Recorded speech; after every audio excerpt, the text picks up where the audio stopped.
बिस्मिल्लाहिर्रहमानिर्रहीम। अस्सलामुअलैकुम नाज़रीन, SM न्यूज़ के प्लेटफार्म और प्रोग्राम पॉइंट ऑफ व्यू के साथ मैं हूं आपका होस्ट सैयद मुकद्दर रज़ा। नाज़रीन, 18 अक्टूबर 2007 कराची की तारीख का वो स्याह तरीन दिन है जब बेनज़ीर भुट्टो के काफिले पर कराची कारसाज के मुकाम पर कातिलाना हमला किया गया, कि जिसमें 2 मुख्तलिफ धमाकों के दौरान 500 से ज़ायद अफराद जख्मी हुए, जबकि 100 से ज़ायद अफराद शहीद हुए। धमाके में कई जानें ज़ाया हुई, वहीं पर बेशतर जाले जिंदगी भर के लिए माजूर हो गए।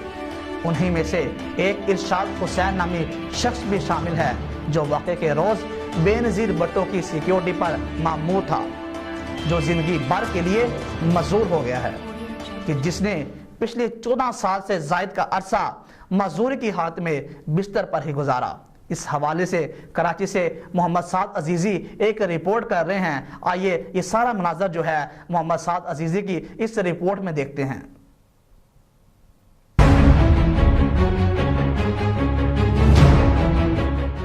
अस्सलाम वालेकुम नाज़रीन, मैं हूं आपका मेज़बान मोहम्मद साद और आप देख रहे हैं SM न्यूज़ कराची। आज हमारे साथ एक ऐसे शख्स मौजूद हैं जिन्हें 14 साल से जो अपने बिस्तर पर है। आज जिस तरह मोहतरमा पे हमला किया गया था कारसाज पे कराची में, उस वक्त ये उनके प्रोटोकॉल में अपनी ड्यूटी सर अंजाम दे रहे थे। आइए चलते हैं उनसे, जानते हैं कि उन्हें किन मुश्किलात का सामना करना पड़ा। एक शख्स जो 14 साल से बिस्तर पे मुसलसल है, उसके किस तरह से उन्होंने ये वक्त गुजारा, कौन उनको देखभाल कर रहा है, आइए चलते हैं आपको मिलवाते हैं।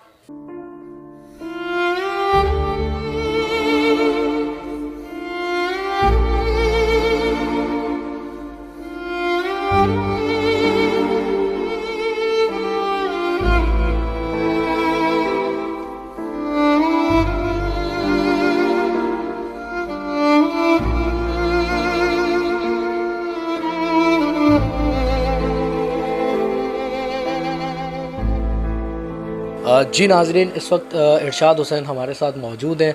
आप देख सकते हैं कि 14 साल इन्होंने इस बिस्तर पे गुजार दिए, किन मुश्किलात का इनको सामना करना पड़ा।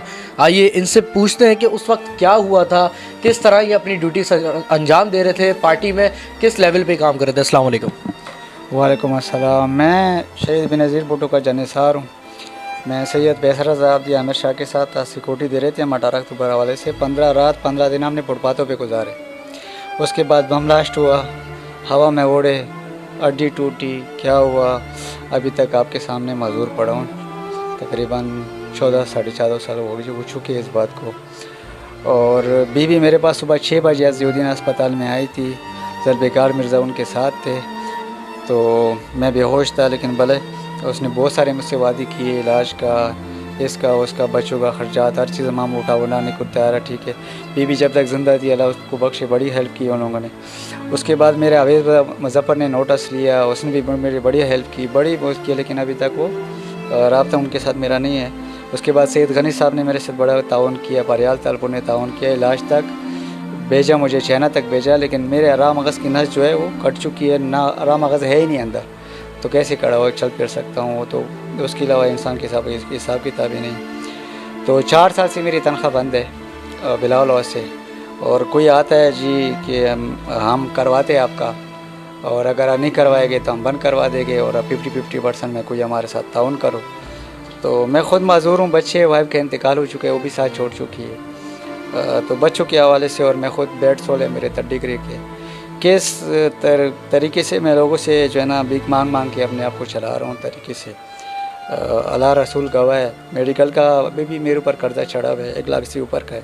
अच्छा, मुझे ये बताइएगा, मतलब ये आपसे इस तरह का मुतालबा किया गया कि मतलब अगर आपको कोई पैसे मिल रहे हैं या कोई इमदाद मिल रही है, उसका 50% उनको देना पड़ेगा?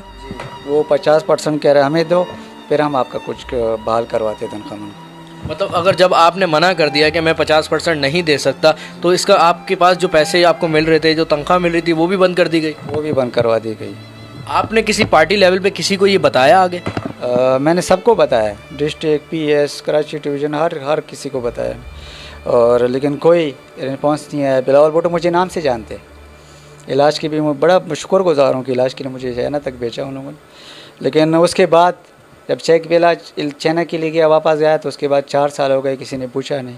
तनख्वाह भी मेरी बंद करवा दी, कभी एक के पास जाओ कभी दूसरे के पास जाओ, सब जानते हैं, नाम से जानते हैं कि यार ऐसा बंदा है, इलाके में है ऐसा बंदा है, लेकिन किसी ने आज तक फ़ोन नहीं किया। वाइफ का इंतकाल हुआ, कोई ताज़ियत के लिए नहीं आया, और तो छोड़ो। बस मैं ये रिक्वेस्ट करता हूँ बिलावल भुट्टो से कि आप मुझे अगर नाम से जानते हो तो मेरा जो प्लीज़ तनख्वाह जो बंद है वो करवा दो, वो प्लेट जो है मैं आपको दूंगा। और ये अवेज़ मुज़फ़्फ़र ने मुझसे वादे किए प्लेट मिलेगा, सरकारी नौकरी, कुछ नहीं मिला अभी तक मुझे। बच्चों की अखराजात मिलेगी, उनको स्कूल का करेगी, 1 रुपये तक नहीं मिला है, खाली इलाज के पैसे मिले। और उसके बाद 4 साल से मेरी तनख्वाह जो आ रही थी बिलावल से वो भी बंद है। जी नाजरीन, जैसा कि आपने सुना कि अब भी ये इनसे मुतालबे किए गए, इस हद तक मतलब मुतालबे किए गए कि अगर आपको पैसे चाहिए तो अगर आप 50% दे सकते हैं तो आपको पैसे मिल जाएंगे। मतलब मैं ये कहना चाहूँगा कि 14 साल से एक शख्स बिस्तर पे पड़ा है, इसके साथ साथ ना उनके, जिस तरह इन्होंने बताया कि इनकी वाइफ का भी इंतकाल हो गया, बच्चे भी साथ नहीं है, तो मतलब ऐसे लोग भी हमारे दरमियान मौजूद हैं जिन्हें तरस तक नहीं आता कि एक शख्स 14 साल बिस्तर पे गुजार के किस तरह वो अपना गुजारा कर रहा होगा। आया इस तरह इन्होंने जिस तरह बताया कि बिलावल भुट्टो साहब भी इनको जानते हैं, तो मैं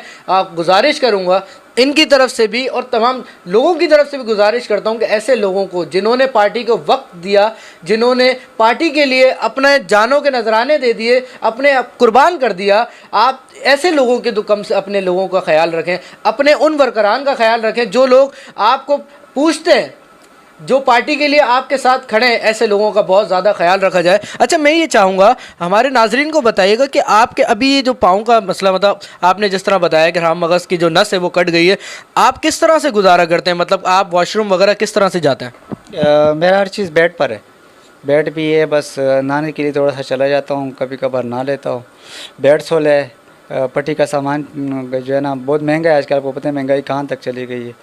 तो बस परेशानी यही हूँ कि यार कहाँ से वसीला बने, कहाँ से ज़रिया बने। बस मैं आखिरी बार बिलावल अगर मुझे नाम से जानते, मैं उनकी वालदा का जानिसार हूँ, अगर कुछ उनको है तो आप बराए मेहरबानी मुझसे रब्ता करें, एक बार मुझसे फ़ोन करें, मुझसे कुछ बात करें, मुझसे कुछ यहाँ तक मेरा तनख्वाह करवा दे। अगर तनख्वाह ना हो सके मुझे एक सरकारी जॉब दे दे भाई, मज़दूर मेरा अपना कोटा है, मैं बीबी का जानिसार हूँ, मुझे तो एक सरकारी नौकरी मिल जाएगी तो उससे मेरा बच्चा और मेरा ख़र्चा चल सकता है।